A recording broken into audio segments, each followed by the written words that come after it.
کپڑوں پر یا جائے نماز پر یا سامنے تصویر ہو وہاں نماز نہیں ہوتی۔ تصویر کے بارے میں حکم ہے کہ لٹکائیں نہیں، دراز میں رکھ لیں اور غیر ضروری تصویروں سے ایوائڈ کریں۔ اگر جا نماز میں تصویر ہوگی یا جو کپڑے ڈالے ہیں شرٹ وغیرہ تو نماز نہیں ہوتی، یا سامنے تصویر لٹک رہی ہو بالکل نماز نہیں ہوگی، دہرانی پڑے گی۔ تصویر والے کپڑے میں اگر نماز پڑھ لی ہے یا جا نماز یا سامنے تصویر تھی، یہ بھی فرمایا علماء نے دائیں بائیں پیچھے تصویر ہو تو بھی مکروہ ہے نماز۔ اسی طرح مسجد کی حدود کے اندر ذاتی کام کے لیے کوئی اگر سوال کرے تو اس کو دینا جائز نہیں، البتہ مسجد کی حدود سے باہر اگر کوئی مجبور سوال کرے تو اس کو دینا درست ہے۔ مسجد کے اندر صرف مسجد کے معاملات میں سوال کر سکتے ہیں، دینی معاملات میں، لیکن کوئی ذاتی انفرادی یا شخصی بھکاری مانگے تو وہ مسجد کی حدود میں نہ دیں اور نہ ہی انہیں مانگنے دیں۔ قبلے کے احترام میں پوچھا ہے تو قبلے کا احترام ضروری ہے۔ ہم اس طرف کیونکہ منہ کر کے نماز پڑھتے ہیں تو اللہ کے نبی صلی اللہ علیہ وسلم نے کعبے کی طرف منہ کر کے پیشاب پخانہ کرنے، کعبے کی طرف پاؤں کرنے سے اور کعبے کی طرف منہ کر کے تھوکنے سے منع فرمایا۔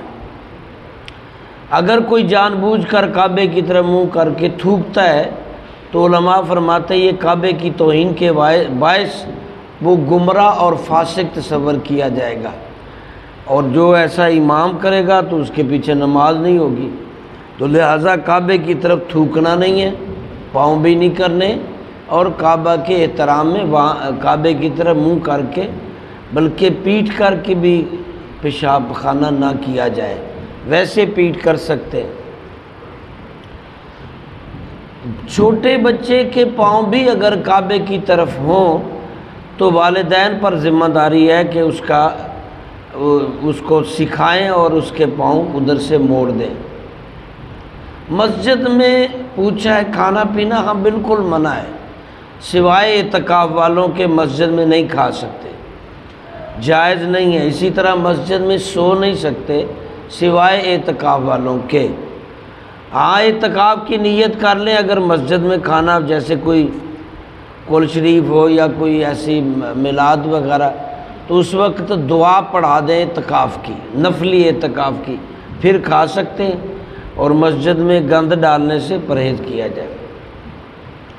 اعتکاف کی نیت کے بعد سو سکتے ہیں، ویسے سونا جائز نہیں، کھانا مسجد میں جائز نہیں۔ اسی طرح آگے جو سوال ہے، منہ سے سمیل آتی ہو یا کپڑوں سے، تو پھر بھائی مسجد میں نہیں آ سکتے۔ منہ کی بدبو دور کریں، کپڑوں اور جسم کی بدبو دور کریں، پھر مسجد میں آئیں۔ اللہ کے نبی صلی اللہ علیہ وسلم نے فرمایا کچا لہسن پیاز کھا کے یا بدبودار چہرے کپڑوں سے ہمارے مسجدوں میں نہ ہو، یعنی اللہ کے گھر میں نہ ہو، فرشتوں کو کوفت ہوتی ہے، تو پھر اس کو کیا ثواب ملے گا؟ جس میں اسمیل آ رہی ہے کپڑوں جسم میں یا منہ سے، وہ مسجد میں آئے گا تو اسے تو فرشتے گن کھائیں گے، وہ نیکی تھوڑی لکھیں گے۔ تو پھر ویسے بھی گیدرنگ کے اندر بندہ جائے تو کم از کم صاف ستھرے کپڑے، ہلکی پھلکی خوشبو، یہ چیزیں ضروری ہیں، منہ کی بدبو دور کر کے پھر آئے۔ اسی طرح پوچھا ہے کہ مسجد میں کاروباری گفتگو کر سکتے ہیں، لین دین؟ بالکل نہیں، بلکہ اعتکاف والا بھی نہیں کر سکتا۔ باقی تو کھانا سونا اعتکاف والا کر لیتا ہے نا، تو باقیوں کو منع ہے، لیکن کاروباری کوئی بھی گفتگو مسجد میں جائز نہیں، چاہے وہ اعتکاف میں ہے یا ویسے ہے۔ کاروباری گفتگو مسجد سے باہر ہوگی۔ اونچی آواز سے بھی مسجد میں بولنا جائز نہیں، بلکہ اشارے سے ضرورت ہو تو بات کی جائے گی، آواز سے نہیں۔ مسجد میں اگر کسی بچے کو، بڑے کو کچھ کہنا ہے تو اشارے سے کریں، منہ بول کر نہیں۔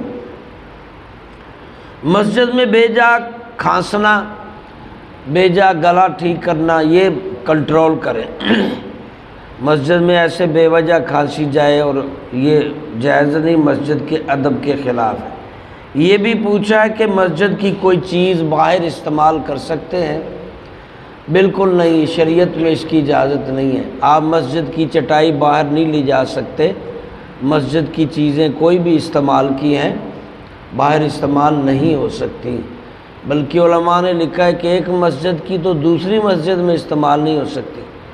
مسجد کی کوئی گھوڑی ہو، کوئی چیزیں ہوں، مسجد کے اندر استعمال ہو سکتی ہیں۔ البتہ مسجد کے امام کیونکہ مسجد کا حصہ ہے تو ان کے لیے اجازت ہے۔ اسی طرح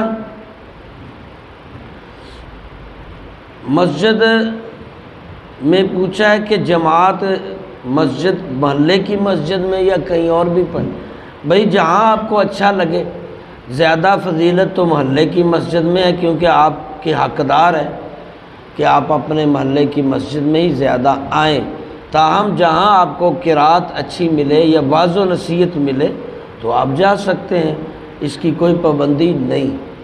ہاں یہی شرط ہے کہ آپ کو وہاں کوئی اچھی تبلیغ ملتی ہو، قرات اچھی ہو، دعا اچھی ہو تو وہاں بھی جا سکتے ہیں، تو اس کی پابندی نہیں۔ اذان کے بعد مسجد سے جانا منع ہے، یعنی آپ مسجد کی حدود میں تھے، اذان شروع ہو گئی، اب آپ پر لازم ہو گیا کہ آپ نماز پڑھے بغیر نہیں جا سکتے۔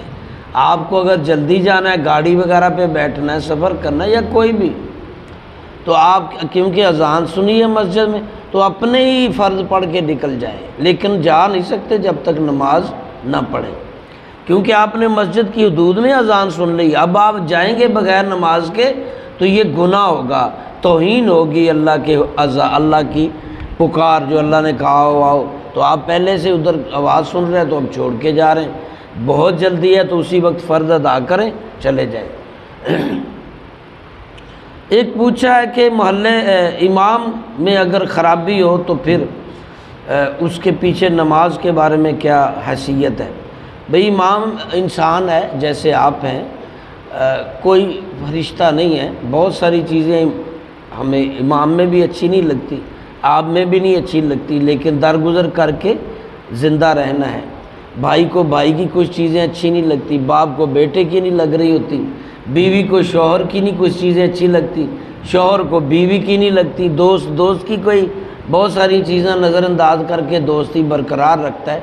اسی طرح بہت ساری کمیاں جو امام میں بھی ہوں تو آپ کو نظر انداز کر کے کنٹینیو اور اس کا احترام کرنا ہے۔ ہاں کوئی گناہ کبیرہ کا عادی ہو جائے تو پھر اس کے پیچھے نماز نہیں ہوتی، پھر آپ جو محلے کے لوگ ہیں، انتظامیہ یا کوئی مسجد کے، آپ اسے کہہ سکتے ہیں۔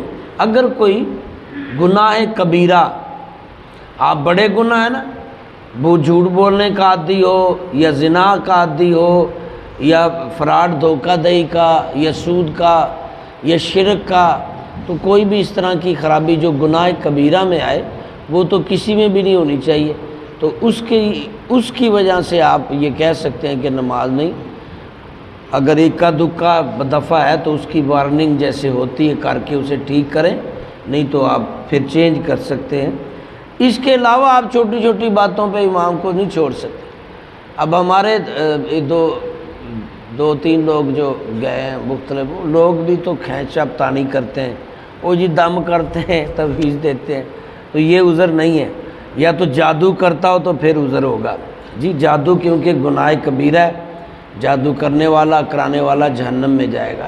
باقی تو کلام الہی واعظ و نصیحت یہ تو نبی پاک بھی کرتے رہے، صحابہ لوگ جاتے رہے، تو اس چیز کا عذر نہیں ہو سکتا۔ گناہ کبیرہ کی بات میں نے کی ہے، وہ امام قابل تقلید نہیں رہتا جو گناہ کبیرہ کرے، ورنہ تو امام کی حیثیت بہت زیادہ ہے، آپ بہت قدر کریں گے۔